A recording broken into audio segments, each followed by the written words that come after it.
තෙරුවන් සරණයි හැම දිනාටම. අද බිනරපුර පසළොස්වක පොහොය දවස. අද මගේ ජීවිතේ කරන්න ගොඩක් ආසාවෙන් හිටපු පින්කමක් කරගන්න තමයි යන්නේ. දැන් වෙලාව උදේ 4ට විතර ඇති. ඉතින් අපි කළුවරේම මේ යන්නේ අද අටසිල් සමාදන් වෙන උපාසකයන්ට දහවල දානය සෝදානම් කරන්න. ඉතින් වෙනදා වගේම මුලින්ම අද දවසේ වැදගත්කම කතා කරලා ඉන්න ඕනේනේ. පන්සලට යන ගමන් අපි ඒ ගැන කතා කරමු. කාන්තාවක් විදිහට අපිට වැදගත්ම පොහොය දිනයක් අද. ඒකට හේතුව තමයි බුදුසසුනේ භික්ෂුණී ශාසනය ආරම්භ වෙන්නේ අද වගේ බිනර පොහොය දවසක.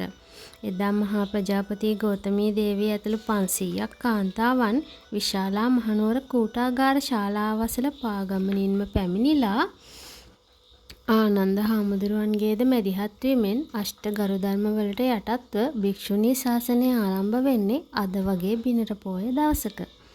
ඉතින් කාන්තාව පැවිද්ද බුදුන් වහන්සේ විසින් කිහිප වරක්ම ප්‍රතික්ෂේප කරලා තියෙද්දී බුදුරජාණන් වහන්සේ වෙත කරුණු පැහැදිලි කරලා කාන්තා පැවිද්දට විශාල අනුග්‍රහයක් දැක්වුවේ අපේ ධර්ම භාණ්ඩාගාරික ආනන්ද හාමුදුරුවෝ. බුද්ධ පරිනිර්වාණයෙන් පසු රහත් බෝධියෙන් නිවන් අවබෝධ කරගත් උන්වහන්සේට කාන්තාවන් විදිහට අපි කෘතවේදී විය යුතුයි.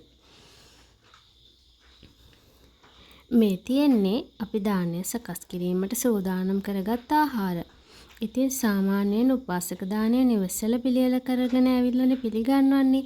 අද මේ විදිහට පන්සලේ සූදානම් කරන්න හේතුව තමයි අද දහවල උපාසක දානය බාරගෙන තියෙන්නේ අපේ පන්සලේ ලොකු හාමුදුරුවෝ. දානය සකස් කිරීමට උදව් කරන්න තමයි අපි ආවේ.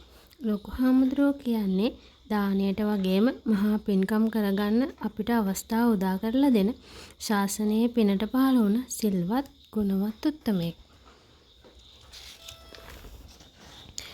ඉතින් ඊට පස්සේ ඒ සූදානම් කරගත් ආහාර පිරිසිදුව පිළිවෙලට මෙන්න මේ විදිහට පිළියෙල කරගත්තා.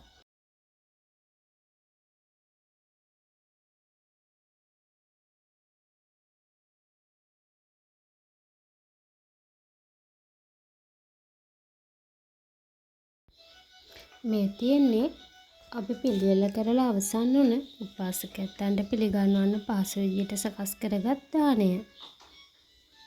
මෙන්න මේ විදිහට තමයි අපි සිල්ලත්තන්ට දාණය පිළිගන්වුවේ. මෙන්න මේ වෙලාවේ මට හිතුණා මං කාලයක් තිස්සේ කරන්න ආසාවෙන් බලා ඉඳපු ලොකු පින්කමක් කරගන්න පුළුවන් වුණා කියලා. ඉතින් මේ වගේ පින්කම් මුළු ජීවිත කාලෙම කරගන්න එක තමයි මගේ ජීවිතයේ එකම අරමුණ. ඒ සඳහා බාධක වෙන මගේ සිත වටන කිසිම බාධාවක් ඇති වෙන්න එපා කියන එක තමයි මම ප්‍රාර්ථනා කරන්නේ. ඔයාලා හැමදෙනාටම තෙරුවන් සරණයි.